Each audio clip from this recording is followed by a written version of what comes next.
Sorry about this, guys. Just got to take this message and then we'll begin the video.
Right, okay, we're good.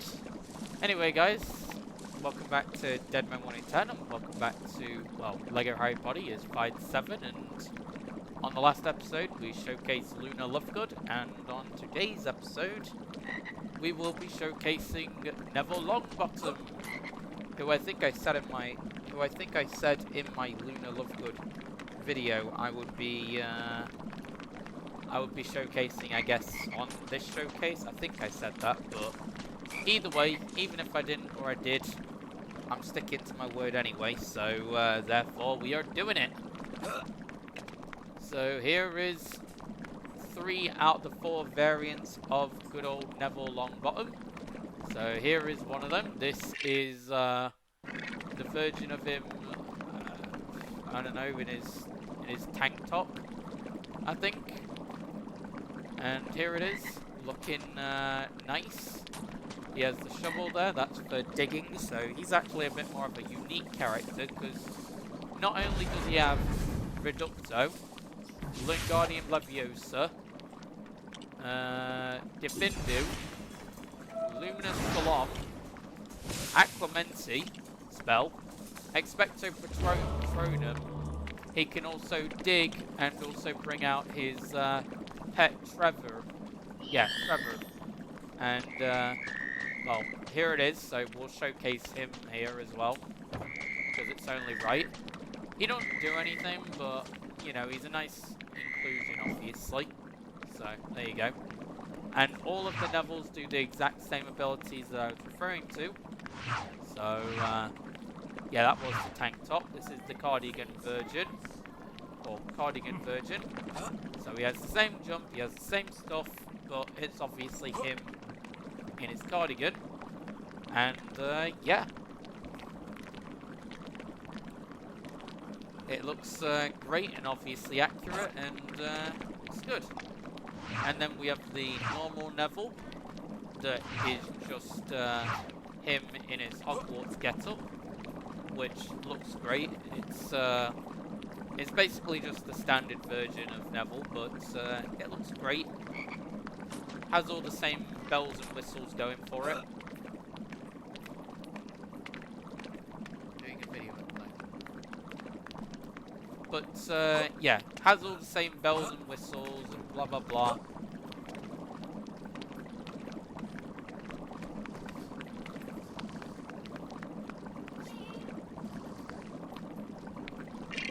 Yeah, that was my little brother, guys. I was meant to get the yellow Lego box down for him, but I completely forgot. Yeah, as is my nature. But anyway,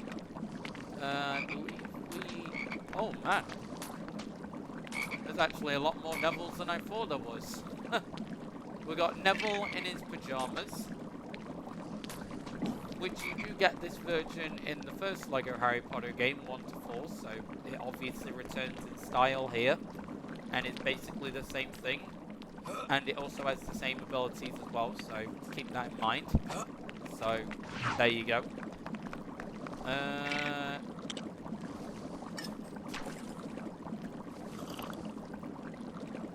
Righty.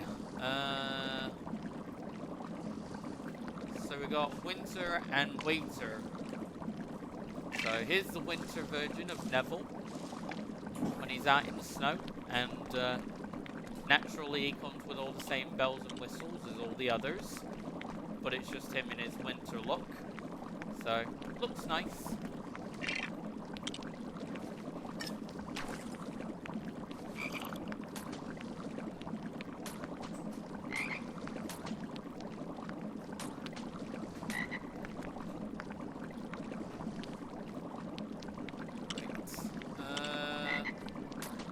And the final one, which is actually, I think, my favourite one out of all of them, is the waiter one. When he's at that wedding and he's basically a waiter.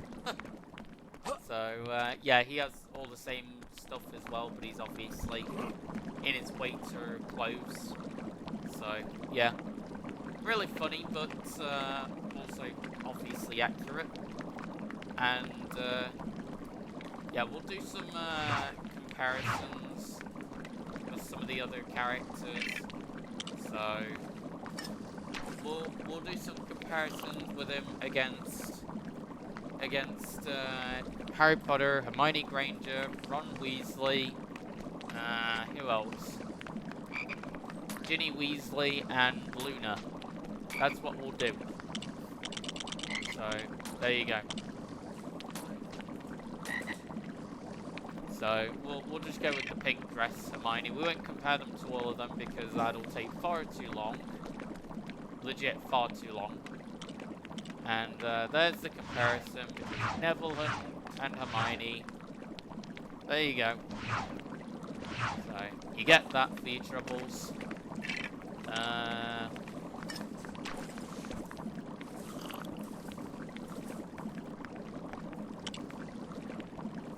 Right.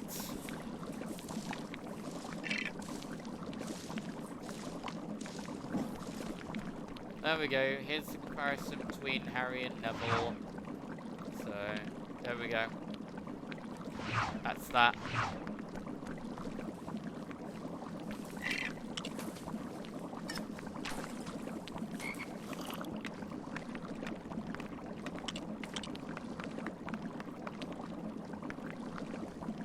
And then Ron Weasley.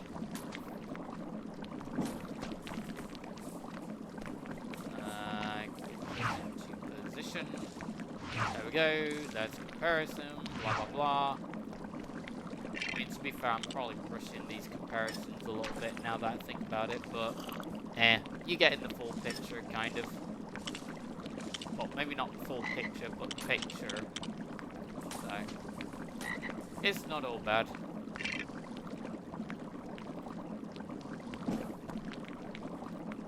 So here's Ginny and Neville side by side, and then we're now going to compare it to one last character, and that would be Luna, who, of course, like I said, we showcased on the last episode.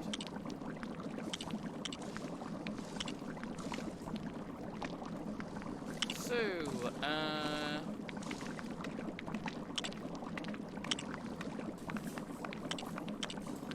Ravenclaws. There's where we'll find her. Go to the pink dress, what the hell. And here is Luna. There we go. And there's a comparison between the characters, and Neville's being bombarded by this wizard, which I'm not very happy about. There we go, you kind of got to see it, but this wizard's in the way. It's driving me potty. But, anyway. So, of course, there's the comparison, pretty much. There you go.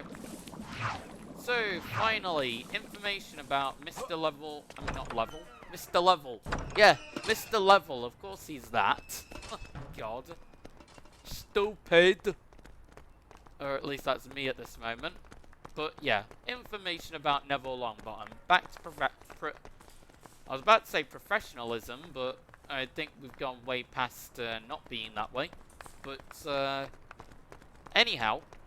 Information about Neville Longbottom. So, So his story arc kind of starts out kind of similarly to Harry Potter's, in the sense that Voldemort ends up finding out about a prophecy that involves him and Harry himself, and basically what that entails is what's it? It entails basically if he doesn't kill either Longbottom's parents or the or the Potter, well, the Longbottoms or the Potters, then he won't gain all of the power that he obviously craves. But it obviously wasn't the Longbottoms that ended up dying. It was actually the Potters in the end. Well, apart from baby Harry, because Lily, of course, puts a spell, a love spell on him to stop that from happening, and that continues all the way up till adulthood. But either way, so that happens, but Neville Longbottom's parents still get killed because they pretty much get a fate worse than death, and that's kind of how they tell it in the movie, and I think in the books as well. So they get a fate basically worse than death, and what that entails is basically being tortured and them losing their minds and, you know, all that stuff. So it's actually quite tragic, to be fair. And that's really what bonds Neville and Harry together, is that feeling of loss, and more to the point, loss of family.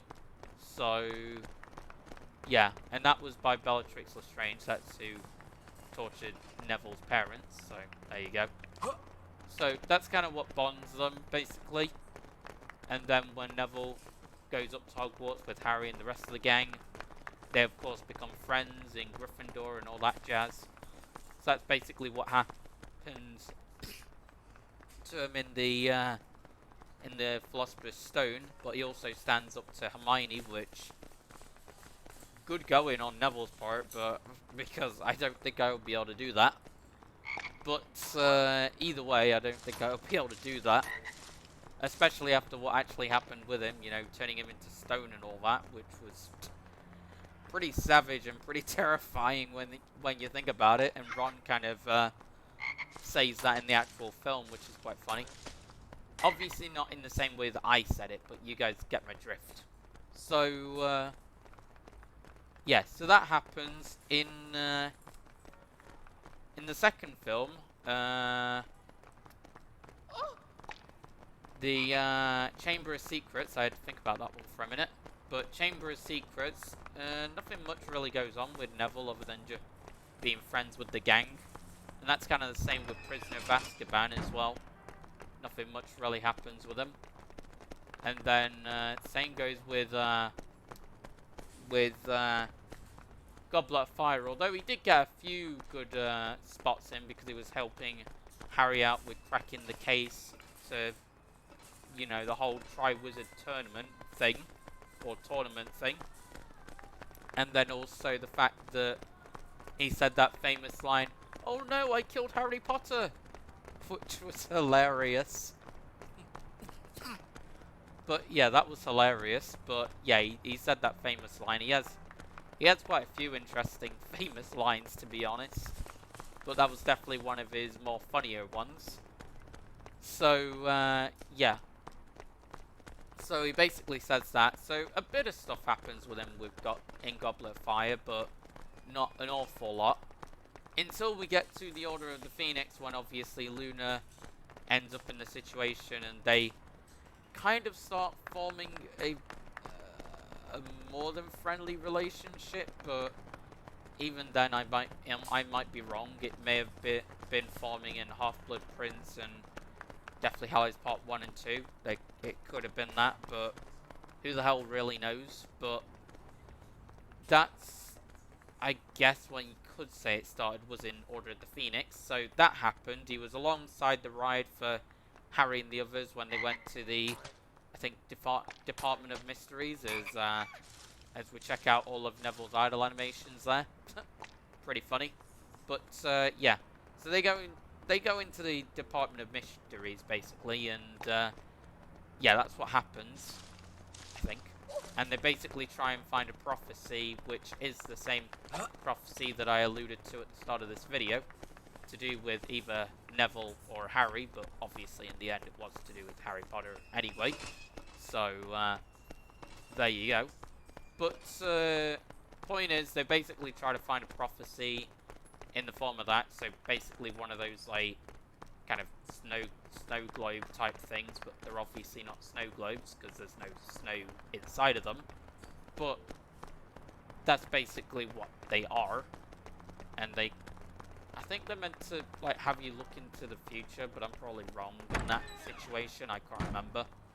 But, yes, that happens. Half-Blood Prince, not much really happens with Neville in the grand scheme of things, I suppose. At one point during either that movie or the Deathly Hallows Part 1, he, of course, is a waiter, like what we're being right now, in conjunction with Fleur Delacour and one of the Weasleys' wedding. He's basically the waiter there, Bill Weasley. So, yeah, he's basically the waiter at that wedding in one of those films. And then, of course, in Deathly Hallows Part 1, nothing really happens with him, I guess. But in Deathly Hallows Part 2, he gets a major breakthrough. Like, major. He literally stands up to Voldemort. He's like the key to saving the Wizarding World and giving Harry a chance to fight back against Voldemort by having Neville kill Voldemort's snake Nagini. Like, he plays an integral role in the final movie, which is really, really good, considering that he was always known to be quite a scaredy cat and, you know, big sissy pants. So, I mean, it's definitely cool that he gets that comeuppance in the film and at the end of the film and such.